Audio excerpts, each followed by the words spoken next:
കുട്ടികളുടെ സമഗ്രമായ പുരോഗതി ലക്ഷ്യം വെച്ചുകൊണ്ട് എമാനിയ മോണ്ടിസോറി സ്കൂൾ പ്രവർത്തനം ആരംഭിച്ചിരിക്കുന്ന വിവരം സന്തോഷപൂർവ്വം നിങ്ങളെ അറിയിക്കുന്നു. നിങ്ങളുടെ കുട്ടിക്ക് സവിശേഷവും സമ്പന്നവുമായ വിദ്യാഭ്യാസ അനുഭവം നൽകുന്നതിന് ഞങ്ങളോടൊപ്പം ചേരൂ. എമാനിയ Montessori house of children, 5 mile Pookkottumpadam. വേനൽ മഴ പെയ്യാതെ മാറി നിന്നതോടെ തേനീച്ച കർഷകർക്ക് ഇത് സുവർണകാലം. ചൂട് കൂടുന്നത് പ്രതിസന്ധിയാണെങ്കിലും മഴയില്ലാത്തത് കാരണം തേൻ 100 മേനി ശേഖരിക്കാൻ കഴിയുന്നു. മലയോര മേഖലയിൽ ചെറുതും വലുതുമായ നിരവധി തേൻ കർഷകർ മുൻകാലങ്ങളെക്കാൾ തേൻ ശേഖരണം നടത്തിവരുന്നു.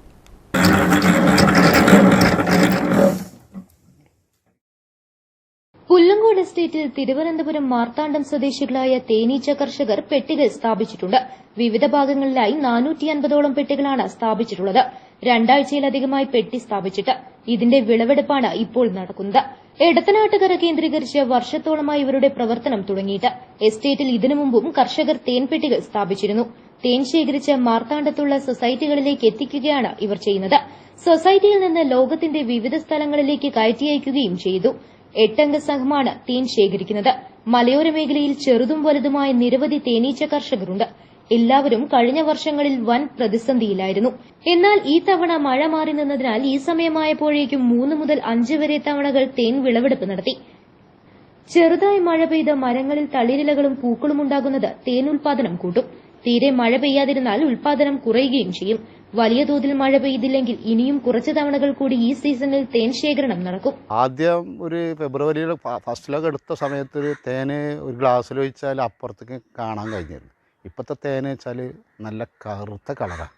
അത് എന്താ വെച്ചാൽ അന്തരീക്ഷത്തിൽ ജലാംശം ഇല്ലാത്തതിൻ്റെ പ്രത്യേകതയാണ്, അല്ലാതെ തേൻ്റെ തകരാറല്ല അത്.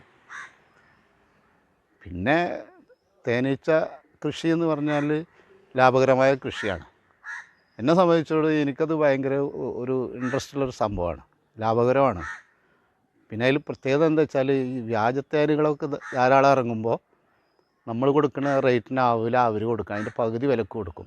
അത് ഈ പഞ്ചസാര ലായനി കുറുക്കിയിട്ട് ഫെവിക്കോളൊക്കെ ഒഴിച്ചിട്ടൊക്കെ കുറച്ച് ഈച്ചകൾ വെറുതെ പുറത്ത് തുറന്ന് വെച്ചാൽ പല സ്ഥലത്തുനിന്നും പാറി വരുന്ന തേനീച്ചകൾ ഈ മധുരം കാണുമ്പോൾ ചെല്ലുമല്ലോ. ആ സ്ഥിതിയിൽ അവർ കുറച്ചൊക്കെ അതിൽ കടന്ന് ചാവുമ്പോൾ ഒറിജിനലാണെന്ന് തെറ്റിദ്ധരിക്കും. അല്ലാതെ ആ തേനൊന്നും ഒറിജിനലല്ല. പിന്നെ ഒറിജിനൽ തേനെന്ന് പറഞ്ഞാൽ ഒരു 10 മാസമോ 12 മാസമോ വെച്ചാൽ അത് ക്രിസ്റ്റലാവും, അല്ലെങ്കിൽ പത വരും. ഇത് രണ്ടുണ്ടെങ്കിൽ അത് ആര തേനാണെങ്കിലും അത് ഒറിജിനലായിരിക്കും. അല്ലാതെ ചില ആൾക്കാർക്കൊരു സംശയമുണ്ട്, ഈ പഞ്ചസാരൻ്റെ തരിതരിമാതിരി കാണുമ്പോൾ അത് ഒറിജിനലല്ല എന്ന് ഒരു തോന്നലുണ്ട്. ശരിക്കും അതാണ് തേന്. അതൊക്കെയാണ് തേനിൻ്റെ. പിന്നെ വൃത്തിയിലും ഏറ്റവും അധികം വേണ്ടത് വൃത്തിയാണ്. നമ്മൾ കൈവിരൽ പോലും തേനിൽ സ്പർശിക്കാൻ പാടില്ല. അങ്ങനെ വരുമ്പം ആ തേൻ എത്ര കാലം വെച്ചാലും കുഴപ്പം വരില്ല, കട്ടയാവുന്നുള്ളൂ, വേറെ തകരാറൊന്നും ഉണ്ടാവും. കഴിഞ്ഞ 2 പ്രളയത്തെ തുടർന്ന് തേനീച്ച കർഷകർ കടുത്ത ദുരിതത്തിലായിരുന്നു. തേനീച്ചകളും 100 കണക്കിന് പെട്ടികളും കനത്ത മലവെള്ളപ്പാച്ചിലിൽ ഒലിച്ചു പോയിരുന്നു. അതിനു പുറമെ തേൻ ശേഖരിക്കുന്ന സീസൺ സമയത്ത് മഴ പെയ്തുണ്ടായ ഭീമമായ ഉൽപാദനക്കുറവും തേൻ കൃഷി തന്നെ പ്രതിസന്ധിയിലാക്കിയിരുന്നു. ഈ തവണ പ്രതിസന്ധികളെല്ലാം തരണം ചെയ്യാൻ സാധിക്കുമെന്നും തേൻ വലിയ തോതിൽ തന്നെ വിപണനം ചെയ്യാനാകുമെന്നുമാണ് കർഷകരുടെ പ്രതീക്ഷ.